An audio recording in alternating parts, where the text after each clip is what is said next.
Rancher sat alone with a hungry baby after his wife passed until she knocked with full breasts.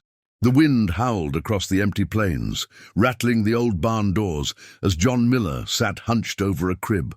His young daughter, Lily, fussed and cried, her tiny fists scrabbling at the blanket. He had done everything he could, bottles, formula, rocking, but nothing soothed her. His wife, Mary, had passed only a week ago, leaving a void that made even breathing feel heavy. John was a rancher, strong in body but unpracticed in tenderness. He had wrestled cattle, fixed fences and plowed fields, but never held a baby this small and fragile. The loneliness pressed on him like the weight of the sky. Every sound in the cabin seemed to echo Mary's absence. The soft clink of dishes, the creak of the rocking chair, the hollow silence of the empty kitchen. He paced, rubbing his hands over his stubbled face. "Come on, Lily," he whispered, his voice breaking. "Daddy's trying. Daddy's trying." Hours passed, and the baby's cries only grew louder. John sank into a chair, exhausted, despair creeping in. It was then that a knock came at the door, gentle but firm. He hesitated. Visitors were rare in these parts, and now he was raw with grief. Slowly he opened the door. Standing there was a neighbor he had barely met, Clara, holding her newborn twins, both swaddled and sleeping. Her eyes were kind but steady, and her expression held a mix of determination and warmth. "John," she said softly, "I thought you might need some help." He blinked. I don't know. It's just—" "She won't stop crying." Clara stepped inside without waiting for an invitation. She laid one of her babies down in a safe spot and, without hesitation, lifted her shirt to nurse. John's eyes widened, not in shock, but in awe at the simplicity and humanity of the gesture. The baby calmed immediately, her tiny body nestling against Clara's chest. For John, it was a moment of revelation. He realized that kindness did not always come with explanation. Sometimes it came in the quiet offering of help, in the courage to step in when someone is struggling. Clara stayed for hours, feeding Lily and sharing stories of motherhood, of joy and exhaustion, laughter and tears. John watched, learning, absorbing every gentle motion, every soft hum and lullaby. He realized that being a parent was not about perfection, but about presence, love, and selflessness. When Clara finally left, she placed a reassuring hand on John's shoulder. "You're doing your best, John. That's what matters. And sometimes it's okay to accept help." Lily was asleep, her tiny hands still clutching the blanket. John looked at her, and then at the empty crib where she had been wailing just hours ago. Gratitude filled him, not just for Clara, but for the kindness that reminded him he was not alone. He closed the door and leaned against it, taking a deep breath. Life on the ranch would be hard, and the future uncertain, but he had learned something invaluable. Humanity shows up in the smallest acts, in moments that remind you to keep going, and that even in loss, love and compassion endure.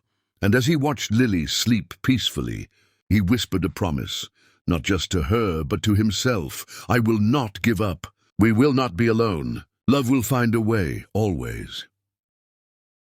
The next morning, John woke to the soft rays of sunlight spilling across the wooden floor. Lily was already awake, babbling softly as she reached for her favorite blanket. For the first time since Mary had passed, John felt a flicker of calm. He carried Lily to the porch, letting the fresh air wash over them, and for a moment, the world didn't feel so heavy. A few days later, Clara returned, not with another dramatic act, but with quiet support. She brought a basket of supplies, fresh diapers, baby clothes, and jars of homemade baby food. She showed John how to swaddle Lily properly, how to soothe her when she cried, and even how to make feeding time a gentle routine. At first, John felt awkward, clumsy, and unsure of himself. His hands were rough from ranch work, not delicate from holding a newborn. But Clara's presence reminded him that parenting wasn't about doing it perfectly. It was about showing up, loving unconditionally, and being patient, even when exhaustion made every move feel impossible. One evening, after a long day tending to the ranch and caring for Lily, John sat outside on the porch steps, staring at the horizon. The sky burned with sunset colors, streaks of gold and crimson melting into twilight. Lily was asleep in her crib behind him, finally peaceful. John's chest ached, not from sorrow but from gratitude. He realized something profound. Grief had made him feel isolated, but it was compassion from others and himself that could heal. In losing Mary, he had lost his partner, his confidant, his love, but he had not lost the capacity to nurture, to connect, to keep living fully for the little life depending on him. From that day forward, the ranch became a place of quiet resilience. Neighbors who once waved from a distance now stopped by to lend a hand. Clara visited often, and over time their friendship deepened into a tender, unspoken understanding, two souls who had endured loss and now found strength in shared kindness. John discovered that being a parent was as much about learning from others as it was about teaching. Lily thrived, her laughter ringing through the barnyard, mingling with the sounds of cattle and wind. And with each passing day, John grew more confident, not only as a rancher but as a father. A man capable of love that could survive heartbreak. One crisp autumn morning, he caught sight of Lily toddling toward him on unsteady legs, arms outstretched. She stumbled but didn't fall. He caught her and lifted her high, spinning her in the golden light. Her laughter bubbled over, pure and joyous, and John felt tears of happiness slip down his cheeks. In that moment, he understood what Mary had always known. Life moves forward not because loss disappears, but because compassion and kindness have the power to rebuild it, one small act at a time.